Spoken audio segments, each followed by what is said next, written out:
Okay folks, this is Tony Aguilar again, and we have another unboxing here. This is the Jagdpanzer 38T, or as it's more commonly known as the Hetzer. And this is a 1/72nd scale model put out by Italeri, or as we used to call them back in the day, Italeri, correctly called. It's got the Italian colors. What else are you going to call it?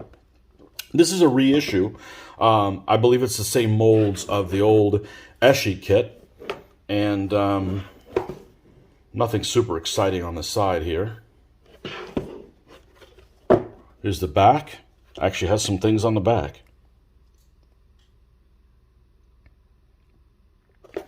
And I actually had the ESCI, the ESCI kit way back in the day. I never built it. I sold it on eBay probably 15, 20 years ago. Probably 20 years ago, and never built it. So, and now I'm back into World War II. So let's open this thing up. And I look forward to putting together this little guy. Because it is a cute little bastard.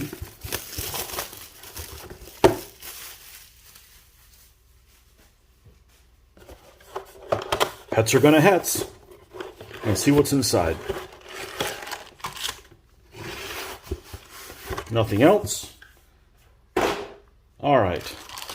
All sealed. Tiny little guy. Look at that cute little thing. Look at that cute little thing. Let's open this thing up. The nice thing about this being a modern kit is, not that there's any retooling that's been done, is some of these old ESCI decals really like crumble. You put them in water and they just shatter. I'd never seen it before, but until I started using some of them. But this is probably a modern redo of it. I'm not sure when exactly this particular one was cast or molded, but yeah, we got separate link track. Excellent. I need some of those. Some details on the inside. Separate link track. Almost looks like photographs that they used. Both hatches are able to be made open.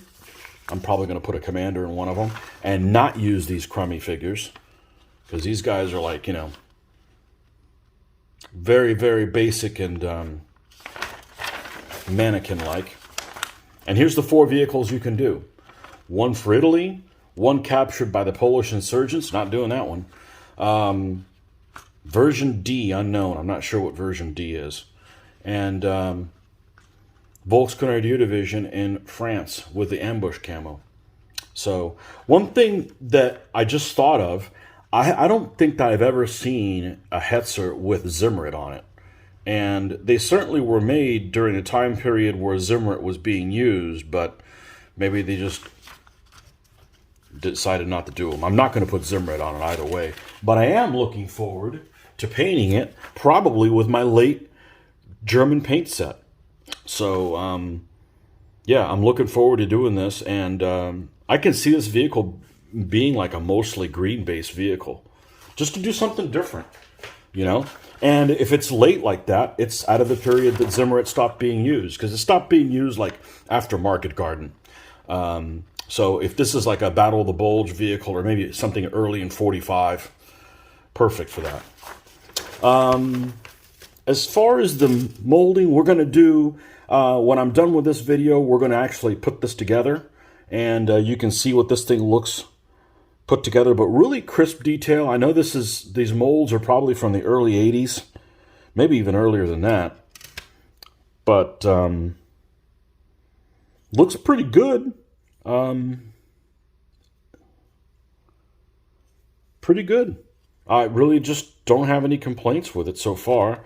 This is nice. I'm a big fan of separate link track. Now that I'm an adult and know how to do them, it takes a little bit of... oh, we have the 3-piece hull. That's always fun.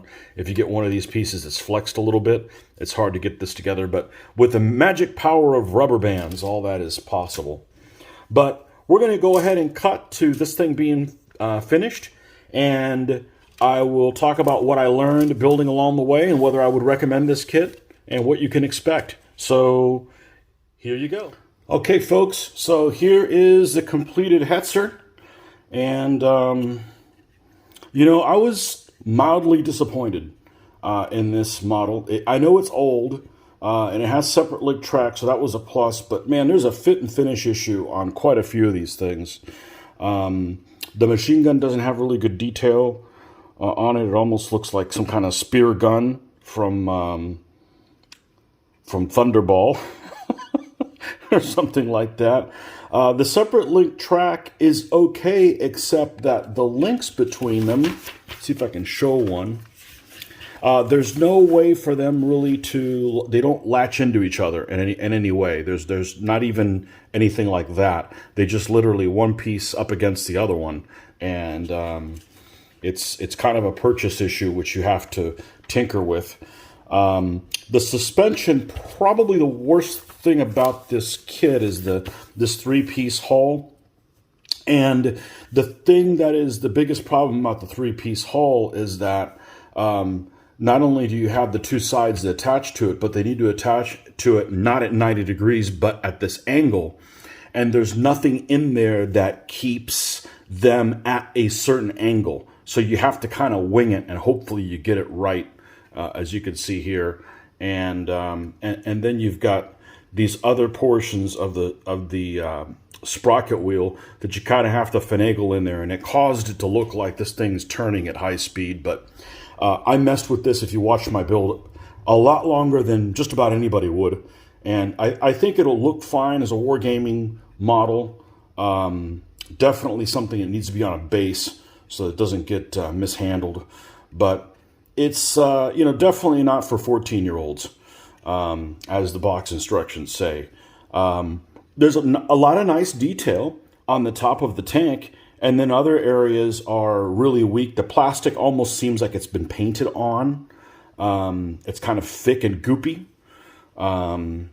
It's just kind of a weird batch of things. It isn't an older model. I think someone took a look at it and said it's from the mid-70s. But it is rebranded by Italeri. Okay, this is the new Italeri instructions.